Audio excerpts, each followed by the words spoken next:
നിങ്ങൾ അറിയണം, ഈ നാട്ടിലെ ജനത അറിയണം. ഒരു മന്ത്രി എഴുന്നേറ്റ് നിന്ന് പറയുകയാണ്, ജയിച്ചവരുടെ മതം നോക്കിയാൽ, പേര് നോക്കിയാൽ കാര്യങ്ങൾ മനസ്സിലാകുമെന്ന്.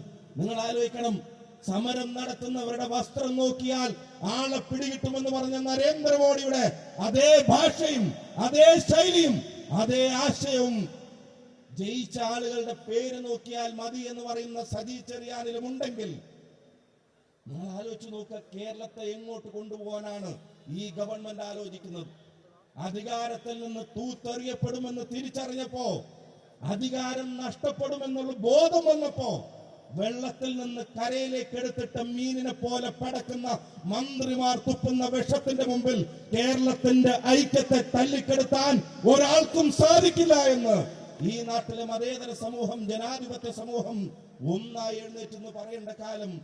ഒരു മന്ത്രി ഭരണഘടനയെ തൊട്ട് സത്യപ്രതിജ്ഞ ചെയ്ത് തന്റെ മുമ്പിൽ വരുന്ന ജനതയുടെ മുമ്പിൽ വിവേചനമില്ലാതെ തന്റെ ഉത്തരവാദിത്വം നിറവേറ്റുമെന്ന് പ്രസംഗിച്ച് അധികാരമേറ്റ് സത്യപ്രതിജ്ഞ ചെയ്ത് അധികാരമേറ്റ ഒരു മന്ത്രിയാണ് പറയുന്നത്, ജയിച്ചു വന്നവരുടെ ചില ജില്ലകളിലെ പേര് നോക്കിയാൽ നിങ്ങൾക്കത് മനസ്സിലാക്കാൻ കഴിയുമെന്നുള്ളത്.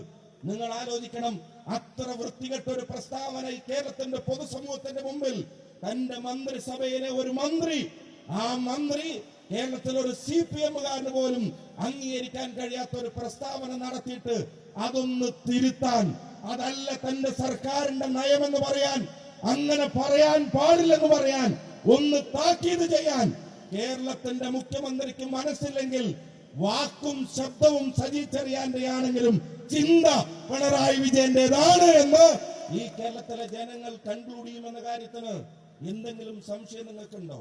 ഇതുവരെ തിരുത്തിയിട്ടുണ്ടോ? നിങ്ങൾ ആലോചിച്ച് നോക്കണം, ഇതുവരെ തിരുത്തിയിട്ടുണ്ടോ?